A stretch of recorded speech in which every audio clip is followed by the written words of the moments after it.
La déduction pour Itemized Deduction comprend aussi la dépense d'intérêt. Ici, nous ne parlons pas de la dépense d'intérêt encourue dans le cadre de l'exploitation d'une entreprise. Il y a 3 types d'intérêts qui sont visés par cette règle.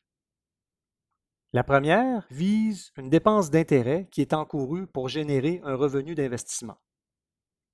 Par exemple, un contribuable résident des États-Unis emprunte une somme pour investir sur le marché boursier. Dans la mesure où ces placements génèrent des revenus, la dépense d'intérêt sera déductible dans le calcul du revenu imposable. Un deuxième type de dépense d'intérêt qui est déductible comprend la dépense d'intérêt sur un prêt étudiant.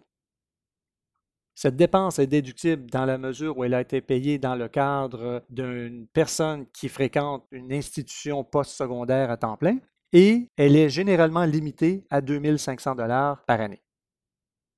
Troisième type de dépense d'intérêt déductible, et généralement la dépense la plus importante, est la dépense d'intérêt sur un prêt hypothécaire. Un résident des États-Unis peut déduire dans le calcul de son revenu imposable fédéral la dépense d'intérêt qu'il paie sur un prêt hypothécaire.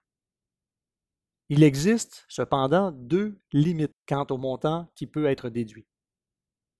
La première limite fait en sorte que la dépense d'intérêt qui peut être déduite est la dépense d'intérêt sur un prêt de 1 million de dollars dans la mesure où le prêt a servi à faire l'acquisition d'une propriété ou pour faire des rénovations à cette propriété.